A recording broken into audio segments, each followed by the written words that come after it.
천만 원짜리 강의에서 듣게 된 조직 문화와 스토리텔링의 힘 궁금하신 분들은 끝까지 봐주세요.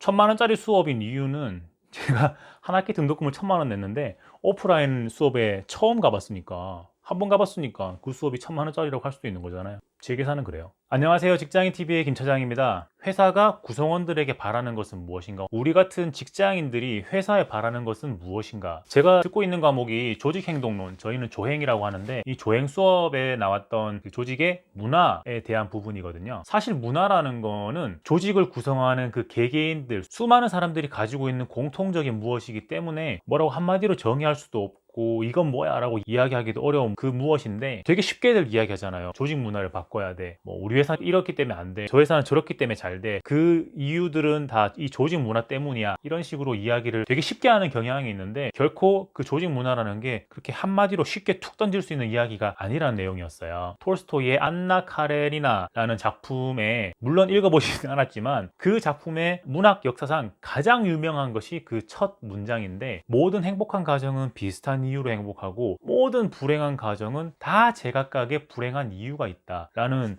그런 문장이 나오거든요. 저도 그것만 알아요. 가정이 행복하려고 하면 그 필수적인 여러 가지 요소들 있잖아요. 당연히 의식주는 해결이 돼야 되고 가족이 있어야 되고 불화가 없어야 되고 뭐 어느 정도의 뭐 위생 상태나 교육 수준과 문화 생활도 누려야 될 거고 여러 가지 필요한 요소들이 있을 텐데 그 필요한 요소들을 다 갖추었을 때 그 가정은 행복한 가정이다 라고 하기 때문에 모든 행복한 가정은 비슷한 이유로 행복하다인 건데 그 중에 한두 개라도 빠지면 그 사람, 그 가족은 행복하지 못하다 이런 생각을 할 수 있잖아요. 그렇기 때문에 그 빠진 요소가 뭐냐에 따라서 불행한 가족은 각각의 그런 여러 가지 이유들 때문에 불행하다 이렇게 해석을 하시더라고요, 교수님께서. 듣고 나니까 그렇구나 라는 생각을 하게 됐죠. 그런데 이렇게 지각각의 니즈와 원치와 욕구와 욕망과 필요가 다 다른 그런 여러 사람들이 모여있는 조직이 잘 굴러가려면 얼마나 힘들겠어요. 그렇기 때문에 사람들이 뭐 경영진이고 뭐 직원들이고 매니저고 다들 조직 문화를 바꿔야 돼, 개선해야 돼, 더 좋은 조직 문화를 만들어야 돼 이렇게 계속 이야기는 하는데 그게 잘 굴러가지 않는 이유가 이런 사람들의 다양성 때문이 아닌가라는 생각을 그 강의를 들으면서 조금 했습니다. 근데 교수님께서도 조직 문화가 그래 바뀌어야 되고 변화해야 될 필요성은 있는데 그게 특히나 회사는 하이라키 조직이기 때문에 구성원들이 가지고 있는 여러 가지 생각들이 바뀌고 한다고 해서 절대 이 문화가 원하는 방향으로 원하는 시간에 그렇게 바뀌기는 어렵다고 합니다. 조직이 하이라키라는 거는 하이라키 안에서 권력이 센 파워가 있는 누군가가 있고 그 사람보다 파워가 점점점 약한 다수가 그 조직의 대부분을 구성을 하고 있잖아요. 희한한 건 이 사람들이 만들어내는 문화보다 파워가 있는 그 한 명 혹은 그 소수의 리더십 그룹이 만들어내는 그 문화가 캐스케이드 다운 되는 게 더 조직 문화를 바꾸어 가는데 더 효율적이고 더 바람직한 방향이다라고 말씀을 하시더라고요. 힘 있는 자의 마인드가 바뀌고 그들의 문화가 바뀌면서부터 시작한다 이렇게 정리를 하셨어요. 조직 문화라는 건 커다란 통과 같다, 커다란 빈 박스와 같다 이런 생각도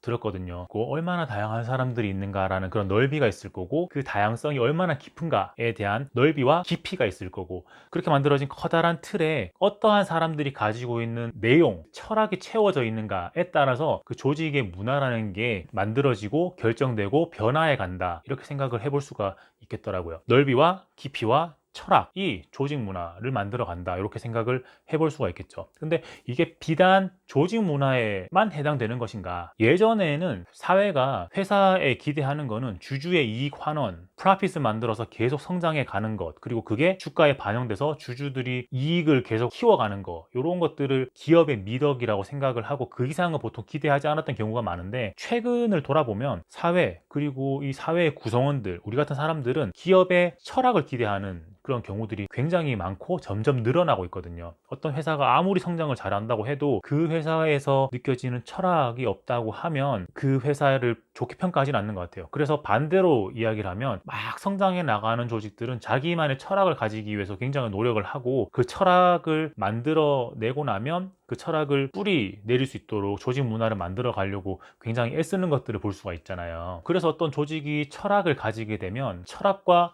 그 회사가 운영하는 여러 가지 제도들이 한 번에 얼라인 되게 되면 멋진 기업 이렇게 되는 것 같습니다. 뭐 예를 들어서 사람이 먼저다라고 하는 기업이 사람을 먼저 자르면 그거는 언행의 불일치를 불러오게 되고 그 모습을 지켜보고 있는 제3자들은 그 회사에 실망을 할 수밖에 없겠죠. 그리고 그런 모습을 본 사람들은 조직에 충성을 하는 것이 맞는가? 그 회사가 굉장히 큰 회사일 경우에는 그 회사에서 만들어낸 여러 가지 임팩이 그 회사의 조직 말고 주변의 다른 회사들, 그 회사의 뉴스를 보는 많은 회사들에도 영향을 주기 때문에 구성원들은 자신의 회사 생활, 자기의 조직 생활에 몰입하기가 어려워지는 그런 경우도 생기죠. 사실 요새 회사들이 하고 있는 여러 가지 방향들, 정책들을 보면 회사의 충성해를 회사가 더 이상 기대를 하는가 싶은 정도의 생각도 들거든요. 물론 직원도 회사가 나한테 충성해 주기를, 나한테만 잘해 주기를 기대하는 게 더 이상 어려워진 시대가 됐잖아요. 그 theme을 You need to think about yourself. 더 이상 로열티를 기대하는 게 아니라 You need to think about yourself. 네 자신은 네가 챙겨라. 회사 다니는 동안 네 앞길은 네가 준비해서 앞으로 먹고 살 일을 고민하고 준비가 되면 떠나라. 이런 컨셉을 가진 회사들까지 있을 정도라고 하니까 그 회사가 가지고 있는 철학과 제도의 일치와 불일치에서 오는 영향을 받는 일반인들 같은 경우에는 생각이 많아질 수밖에 없는 거죠. 회사에서는 조직 문화를 바꾸기 위해서 비전을 선포하기도 하고 미션을 선포하기도 하고 커스터머 프로미스를 만들어서 그걸 우리의 행동 강령으로 삼아 보기도 하는데 왜 이렇게 회사가 문화에 목을 매느냐. 사실 문화가 바뀐다고 해서 뭐 회사의 수익이 개선되거나 뭐 이러진 않을 거잖아요. 그 무형의 무엇인데. 근데 이 문화가 파이낸셜 스테이터스에 직접적인 영향을 주지는 못하는데 이 문화는 사람의 태도에 영향을 주고 이 태도는 결국 파이낸셜 스테이터스에 영향을 준다 하기 때문에 이 근간에 해당되는 부분, 이 문화가 그렇게 중요하다고 평가를 최근에 굉장히 받고 있는 이유가 되겠습니다. 하지만 이게 얼마나 실제로 잘 워킹을 하는지는 좀 퀘스천 마크인데, 예를 들어서 스피크업을 해라, 궁금한 게 있으면 언제든 물어보고 누가 됐든 나의 퀘스천을 챌린지 해라 라는 식으로 문화를 만들어 가려고 한다. 혹은 다양한 시도를 해보고 뭐 빨리 실패를 해봐라, 러닝이 있으면 그거를 가지고 다시 개선해서 시도해봐라, 뭐 이런 식으로 할 수도 있잖아요. 근데 이게 왜 워킹을 제대로 안 하는가에 대해서는 정말 한 끗 차이인 것 같아요. 실패를 용납한다 하는 거하고 실패를 인정한다 라는 거하고는 또 다른 뉘앙스잖아요. 실패를 용납한다.